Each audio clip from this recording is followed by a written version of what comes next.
Matt Wendell, as the managing director of Lotus Cars, tell me why Lotus is laying off 200 of its UK staff. Well, the people that were laying off were largely responsible for the development of the Mira, Via and the Type 135 project, developing electric replacement for the Emira and Elise. That work is now mostly done.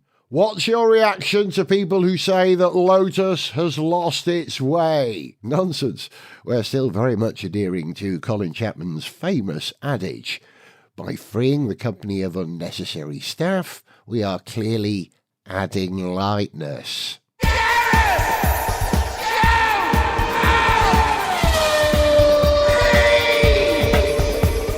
Hello and welcome to Gareth Jones on Speed. I'm Gareth, he's Zog.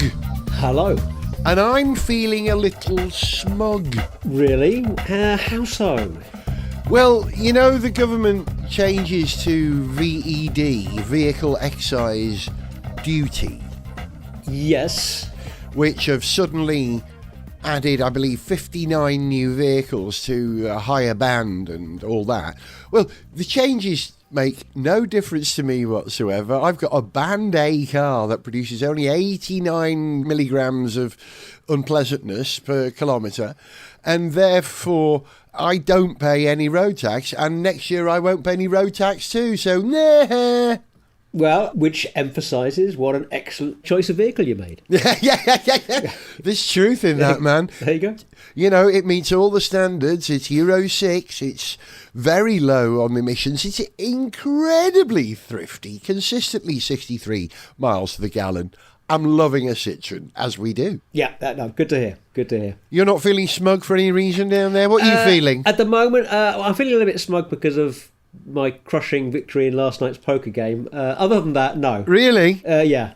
Hey, this isn't a poker show. I'm not going to go into detail. But I can tell it was a good win. You're smiling. Yeah. Yeah, well, I do usually win, but this was a good one. This was a particularly decisive victory. Oh, well, yeah. Congratulations, sir. Thank you. Right, talking about victories, is the championship over as we are now days away from the Las Vegas Grand Prix with just Qatar and Abu Dhabi after that?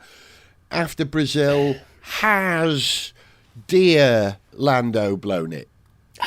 I wouldn't say he's blown it. I think that puts a little bit too much of the responsibility on his shoulders. Yeah. But it's Max's championship now. The chance of Lando being able to make up the deficit now is vanishingly small. Yeah. Well done, Max.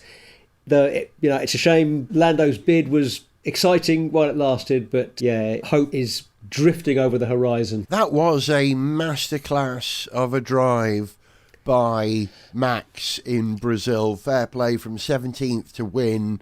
They just got it right, didn't they? Amazing he can do that. Yeah, and it certainly helped that the safety car and the red flag happened when it did. Yeah. But nonetheless, no, it was a fabulous drive. Demonstrated just what a terrifically talented, what a spectacularly talented driver Max is. He deserved to win. He deserved to win the championship with drivers like that, no question.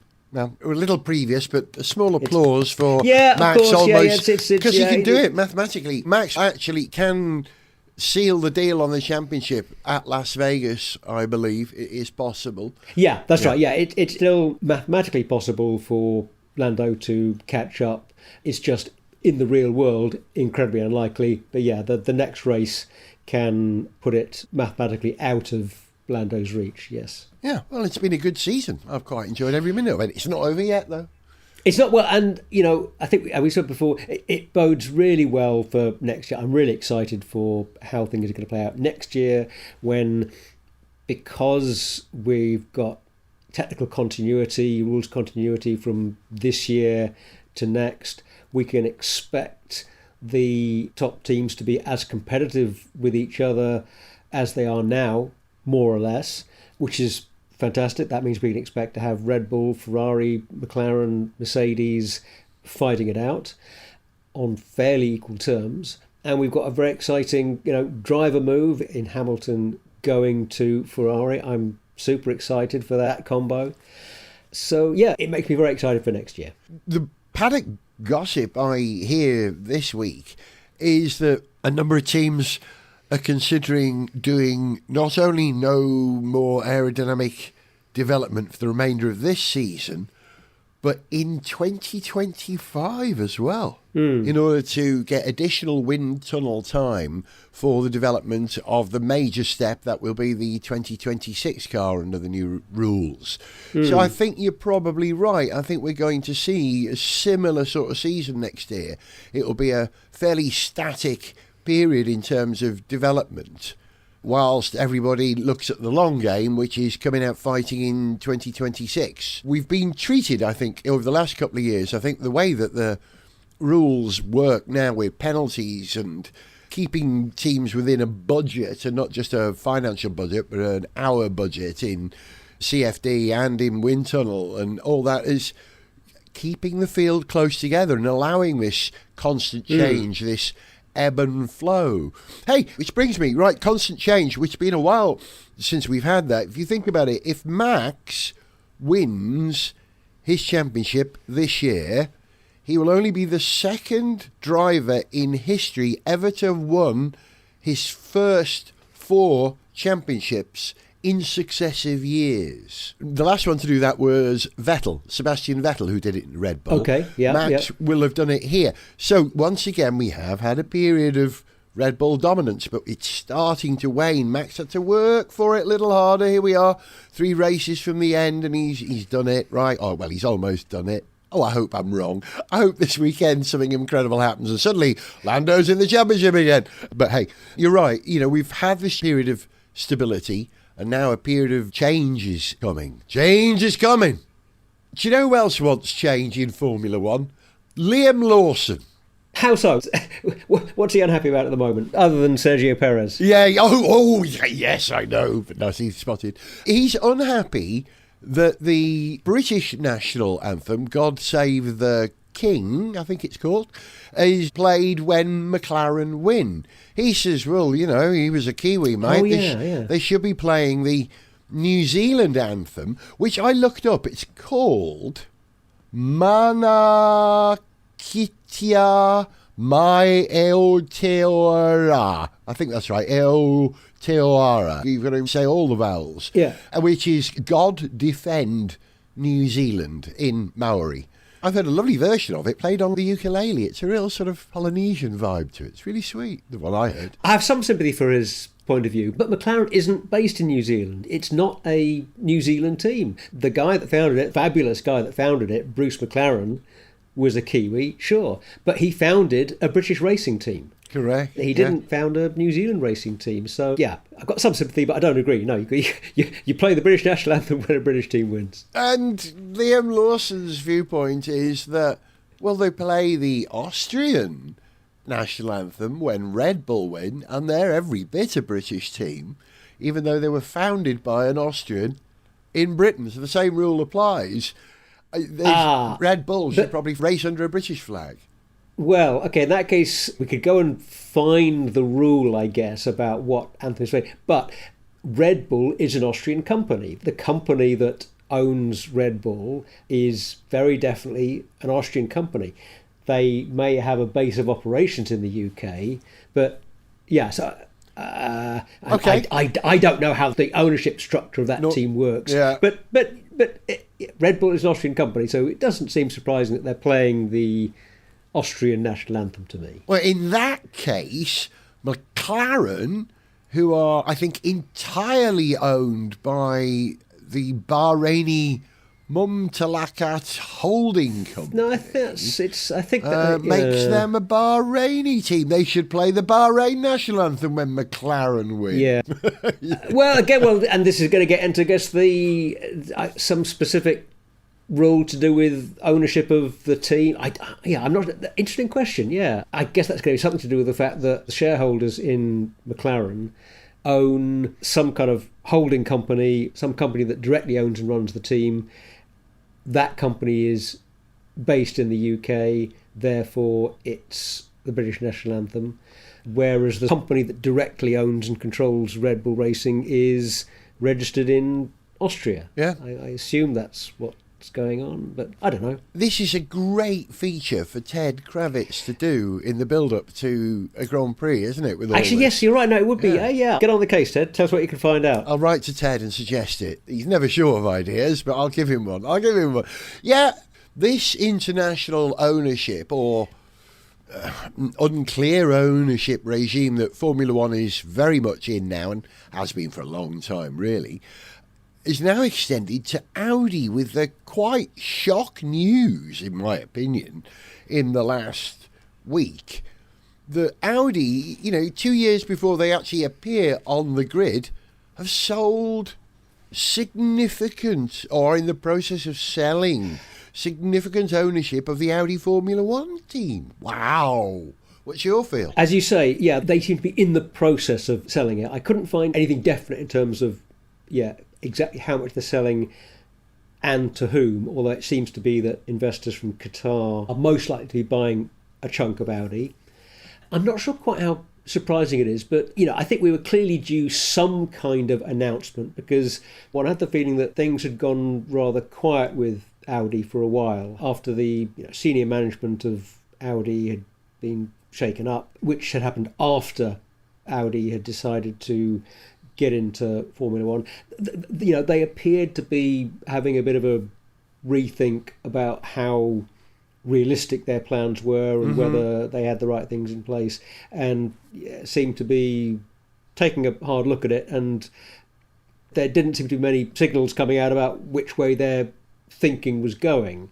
For what it's worth, I was kind of getting the feeling they'd maybe be on the way to ditching the whole thing and just finding some way to disentangle themselves completely.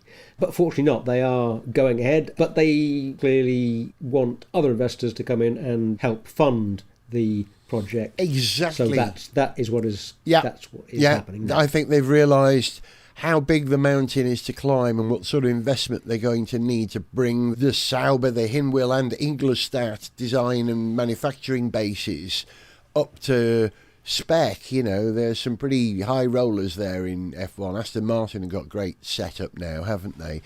Ferrari are about to get some data improvements to their wind tunnel, which is going to make a difference, I believe. They've all got... Red Bull have commissioned a new wind tunnel, I believe. They've been using one that's 50 years old. But Audi, here's the thing. Audi bought Sauber for 650 million euros, I believe.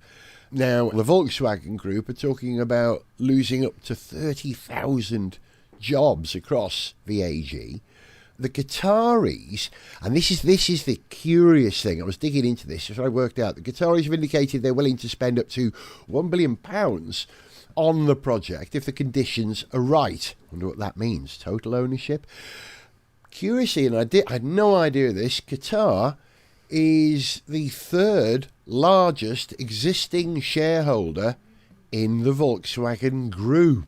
I didn't know that. Porsche own 53.3%, the state of Lower Saxony own 20%, and Qatar Holdings own 17%. So it's something I was unaware of. I feel less sort of in conflict about this now. Okay, Qatar already has a relationship with Audi, then them taking ownership of the Formula One team or part of it, or a significant chunk of it, makes sense. Because it's the same with the Mercedes AMG Petronas F1 racing team, whatever they're called in their full title.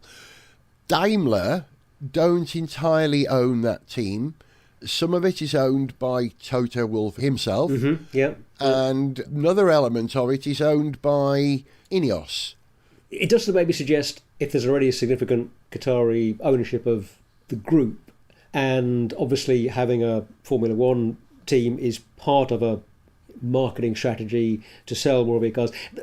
If they're getting involved in the team, that does at least suggest that there's kind of some coordination. There's similar thinking, that there's agreement and a broader agreement in terms of this being a thing that they should do, rather than a very expensive project that the company shouldn't be getting involved with at the moment. It sort of looks a bit more joined up and a bit more part of a strong strategy, rather than it being a slightly desperate ad hoc move to find some more people with some money because we don't have quite enough of it right now Do you know what I mean? Yeah, they found it within themselves. They think it's worth investing because you can count Qatar as within themselves because of their ownership of Audi AG. Yeah. And those deep pocket investors are looking at that and thinking, yeah, okay, we think you should go ahead with this, rather than saying, well, actually, this is something that you shouldn't have got involved with. Yeah. Sell it off and get on with making more SUVs. Yeah. While we're talking about Audi Sauber, or Saudi, I think we should call them. It's a shame, isn't it? They're not sponsored by Saudi. Sauber's decision to go with Gabriele Bortolino, is that his name, and Nico Hulkenberg next term, I was going to say next season. That's funny. It's intriguing because there's quite a lot of background movement in the driver market, isn't there? There was some suggestion that there could be a further shuffle where Sainz could not actually go to Williams at all, but he might replace Perez at Red Bull, and that would allow Williams to keep Colapinto, or some other shuffle to happen between... the other one was doing, after 5 races next year, could be ousted by Flavio's favourite. That's Bortolini, isn't it? Flavio manages... Bortoletto. Flavio manages Bortoletto along with Alonso. So I think there could be big moves there. I don't know. Jack Doohan, good luck, mate. Hanging in there. I got completely lost in the suggested shuffle you were running through a moment ago. There were way too many variables. It's speculative moves there for me to follow. Yeah. But yeah, I mean, Colapinto would clearly be, somebody that a lot of people would like to see getting a race seat next year. But it seems like, they weren't prepared to release him to Sauber. I think was that the case? I think you're right, yeah. And that may have been because there was a bit more prospect of him, getting a seat closer to home. Whereas I think with Bortoletto, he's a McLaren junior driver, isn't he? He was. Right? He's been freed from his McLaren contract. Yeah. That's it. I think they freed him because they I think weren't confident that they'd have something for him in the near future. Exactly. And didn't want to hold him up. So good luck to him with Sauber. So what are you saying about Doohan, that you think his seat could be at risk quite soon? Yeah, seriously. He made some statement that he had a contract to drive in 2025, not for or through 2025. And Flavio Briatore's influence is very strong, and he's mad keen to get one of his drivers in there. And basically, Jack Doohan is on trial, you might say, for 5 races. And if he doesn't prove himself every bit as good as Gasly in those 5 races, then he could be ousted. Welcome to the Piranha Club. It's an evil game. And isn't it nice to have Flavio back? I don't know. He certainly creates stories. He certainly creates drama. But yeah, I don't think we need Flavio back. Trouble is, we've got him. Computer, this is Mohammed Ben Sulayem, President of the FAA. Please recognize my voice print. Voice print recognized. This is the FIA, Artificial Intelligence. How may I help you today? I'm very concerned about the bad language used by F1 drivers in press conferences. So what can we do about this? Well, Mr. Ben Sulayem, sir, I may have a solution, using technology. This sounds good. Please explain. There is software available that listens to speech, recognizes swear words and automatically replaces them with inoffensive terms, and does so using the driver's own voice. This is remarkable. We must have it immediately. I assume this is brand new and uses the latest machine learning and AI technology. The FIA already has it, sir. It's relatively old tech now. So why don't we use it? Well, sir, it worked perfectly for every racing driver, except one. Which, when he spoke, the software simply couldn't replace the swear words. In some cases it even made them worse. And who was that? Kimi Räikkönen, sir. Kimi. Fucking. Räikkönen. Gareth Jones on speed! I'm slightly embarrassed by the fact that I drive around in a diesel internal combustion engine cars. Yes, I'm very smug that I don't have to pay VED, but I would love to drive an electric car. But the thing that's stopping me from buying one at the moment is the same thing that stops everyone from buying one. They're a little bit more expensive than an internal combustion engine car in most cases. And, doesn't it take ages to charge them? Well, it doesn't matter if you can charge at home, which I can do, so that second one is not really my problem. But how long it takes to charge an electric car, Zogger, is down to two things, isn't it? The power or the rate at which you can pump electricity into the vehicle and the management system that allows that, and the chemistry of the batteries on board. Is that right? There's a bit more to it than that. There's the structure of the electrodes in the battery. The anode and the cathode also affects how quickly you can charge, as I understand it. And I'm not a battery expert. But those electrodes are absolutely key. And in a lot of the work that seems to be going on with, improving battery charging speeds, a lot of that is working on the electrodes. And it's not just on how you can sort of get your first one or two charging cycles done. It's also about how the performance of those electrodes is maintained over time. So, for example, essentially those electrodes will tend to degrade over time. Yeah. As you charge and recharge and charge and recharge.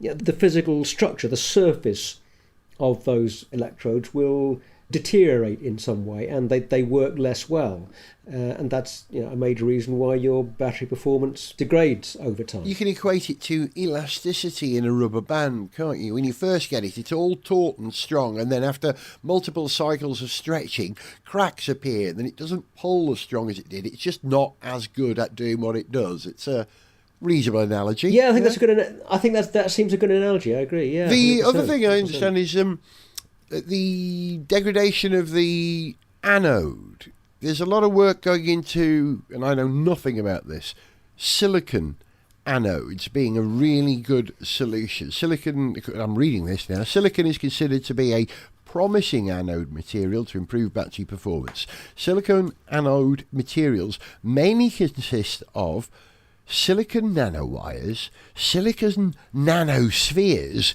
and silicon nanoparticles, and silicon thin films.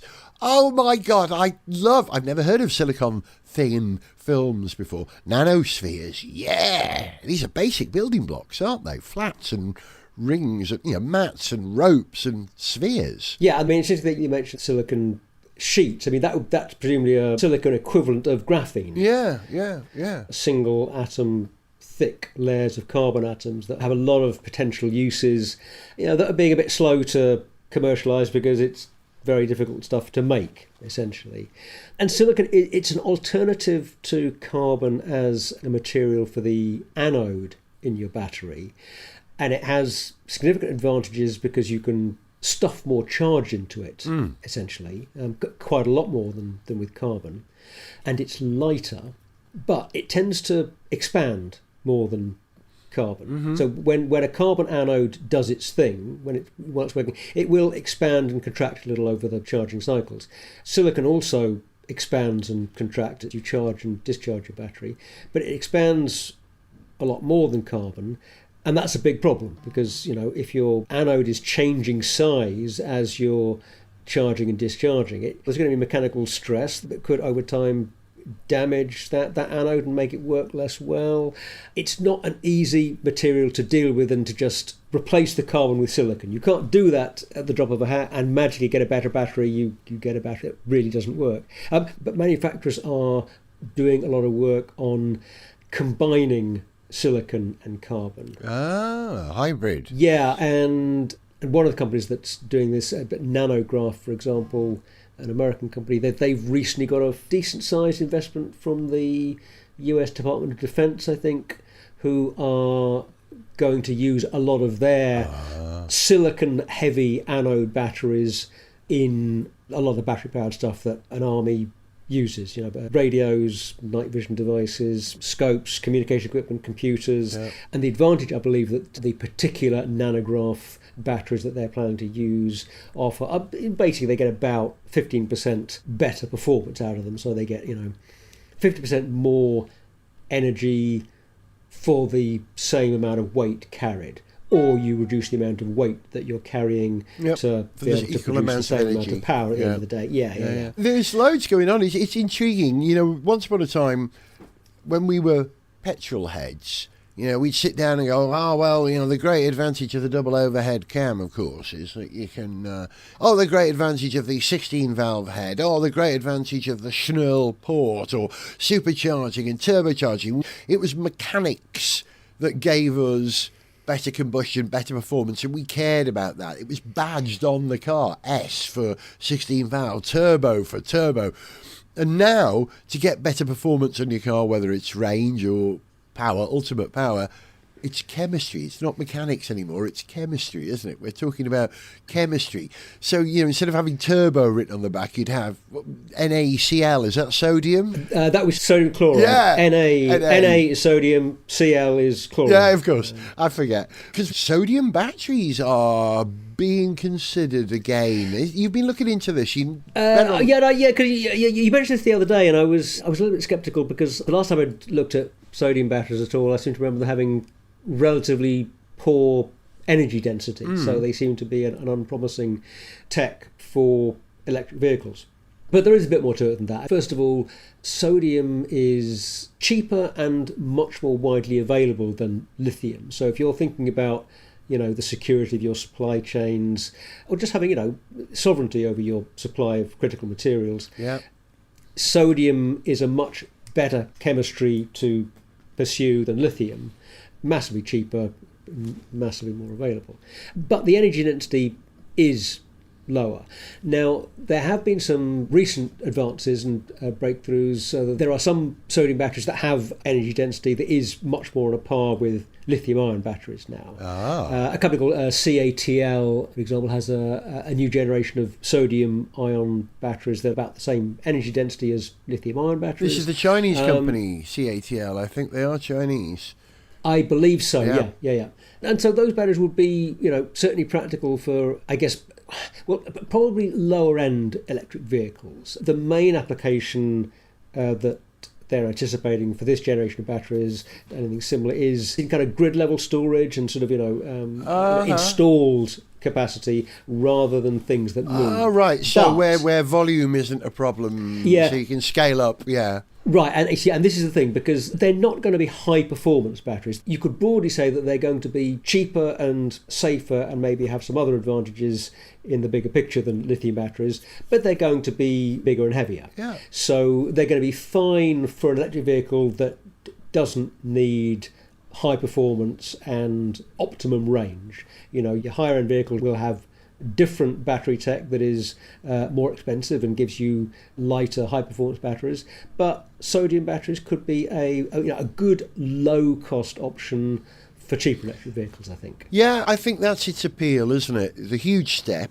I don't know if saying quantum leap is the right word, because quantum is the smallest step available, isn't it? But we say it meaning a huge step, don't we? I think strictly speaking, it's any step. It's any sort of chunk. Quantum. When we talk about quantum mechanics, obviously that's tiny stuff. But you're right that when we say a quantum leap, we mean a huge leap. We mean a big chunk. Yeah. So this quantum leap is alleged to come from solid state batteries, but they're proving to be tricky to build, expensive to build, and they will go on the premium vehicles. That'll be Rolls Royces and your Porsches. Who was it who announced that they're going to put solid state batteries into limited production in 2027? I think it was a Japanese company who said that. Was it Panasonic who've said that now, or someone else? No, hang on. It was Toyota and Samsung. Both said it. They are pretty good on battery tech, so that sounds conceivable. Solid state batteries will become the premium battery. And where else you can use sodium batteries, if they prove to be workable, will go into energy storage on land or small city runabouts that only need a 100-mile battery range or something like that, So my belief, my interpretation is that sodium is the new wheat. Okay, explain. You want to take a guess? Is it possible that the biggest sodium mine in the world is in Ukraine, which is also where a lot of the wheat comes from? No, that would be a good one. That would be a good one. No. It's a kind of a philosophical view on it, I think. Oh, okay. Wheat is immensely successful. It's the big hitter. It's the Coca-Cola of food on the planet, right? And hey, listen. As grass-based crops go, it's the best. Wheat, it's the best. Yeah. You can't beat wheat. Yeah. We love your work. Actually, no, you can. No, sweet corn actually is better. If you're gonna, this is tough. Well, hang on. I'm coming back to that. Hang on. Here's the point. Here's the point. Stick to the point. But you're right to mention sweet corn. I'll explain why. Wheat is really good. It, like sodium, is available in a great range of places. It's more freely available than the more difficult to grow crops like sugar beets and all that, which require warm climate and extra water and all that. There's your lithium. But here's the thing about wheat. I had no idea. I've been saying for my whole life my whole adult life, that wheat was arguably the first bit of genetic engineering by humankind, right? We grew and adapted wheat to meet our needs. And that's not the case. I've been reading about it. The truth is that wheat, this is a great one, domesticated humans. We didn't domesticate grass and turn it into wheat.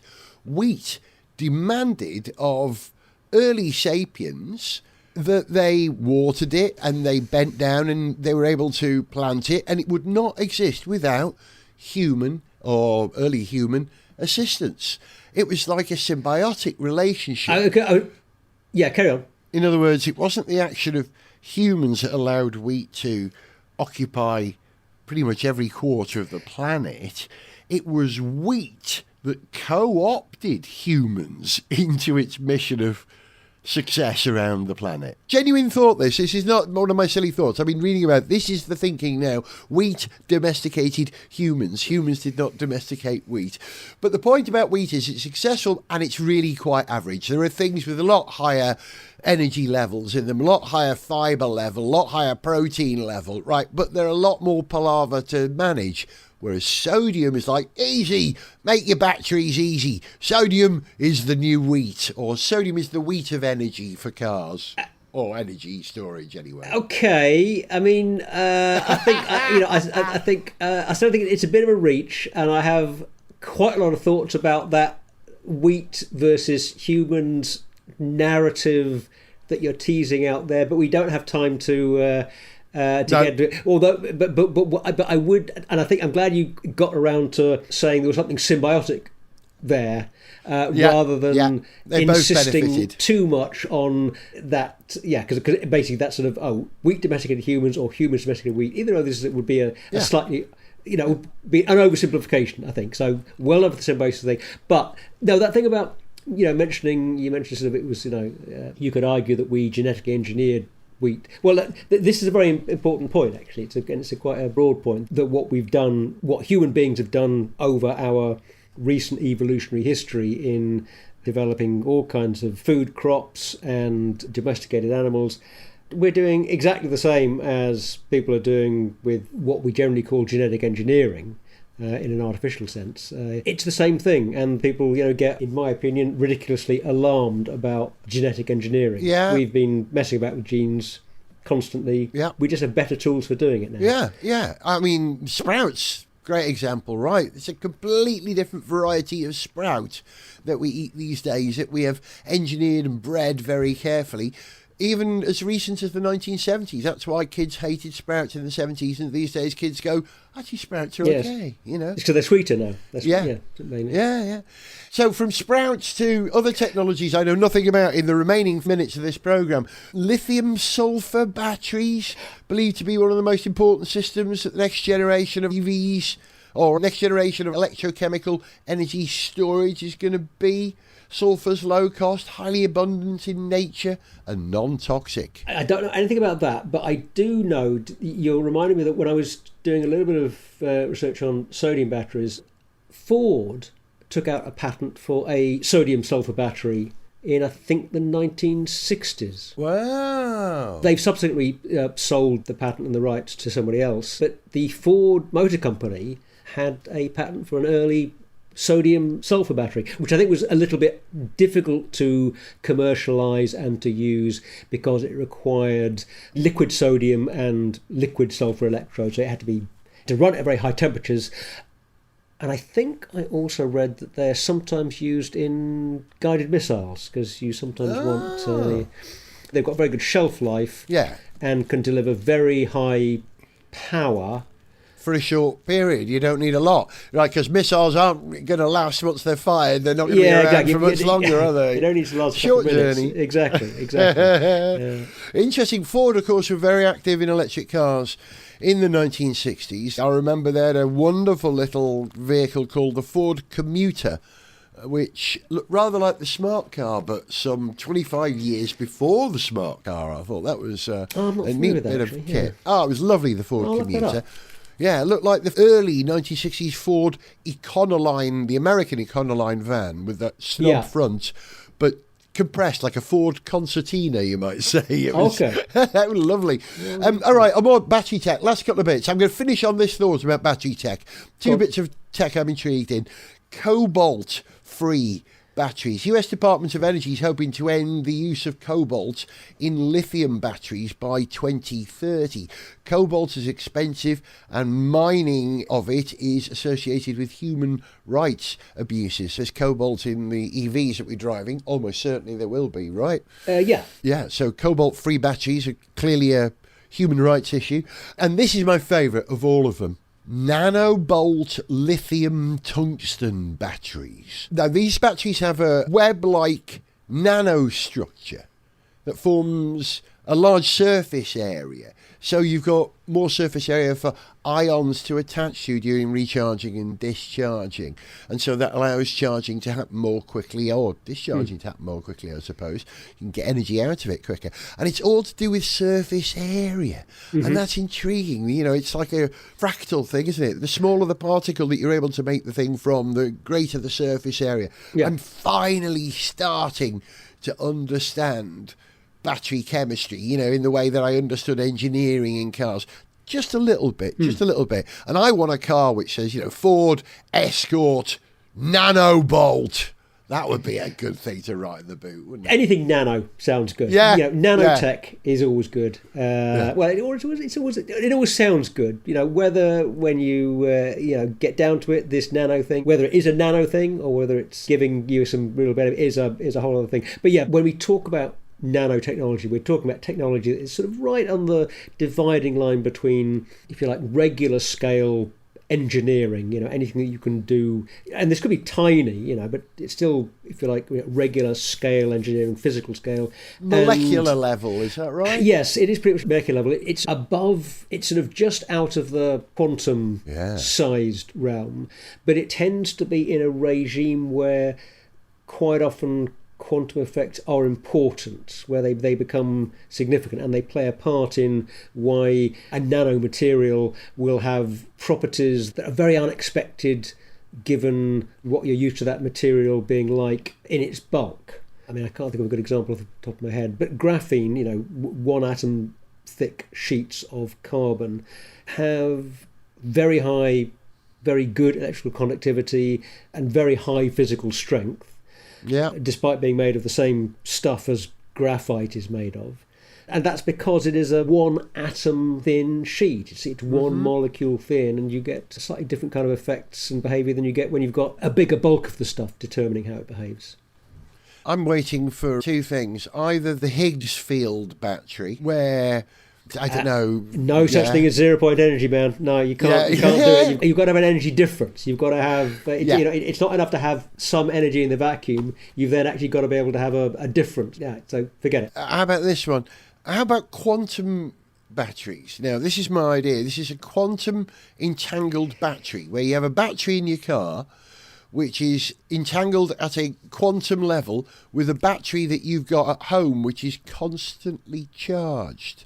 And because these two things are entangled at a quantum level, the battery in the car will also remain fully charged. How about that for a science fiction idea? I'm going to give you finish two the reasons show? why it's not going to work. First of all, Go on, then you got 10 seconds. Okay, if it's entangled, it's going to be quantum scale, so it's going to be basically a particle or a couple of particles, and you're not going to be able to store very much energy in that thing. Damn. And secondly, if you're planning to transfer energy between your entangled particles, you can't do it. All you can do is learn something about the other half of your entangled system. You can't transfer energy. Case closed. Damn it, and I've just got $800 million development fund from a hedge fund for investment in developing that technology, and I'm building a car using it. If you stick quantum in the name of something, as a great many dodgy new age people are aware, you can sell any kind of crap. Yeah. So, absolutely stick quantum in the name and it'll work. As Nissan proved in America in the 1990s. Long story. Zog, it's been lovely chatting tech and science and chemistry with you at F1, brother. Say bye-bye. Bye-bye, bye-bye. And we'll see you guys in 2 weeks for more on speed and probably less chemistry. If you enjoyed this show, then please like, share and subscribe. For information on how to contact the show, see pictures, read song lyrics, follow us on social media, or to sponsor this podcast, go to garethjones.tv. Gareth Jones on Speed is made in Wales by Whiz Bang. Gareth Jones!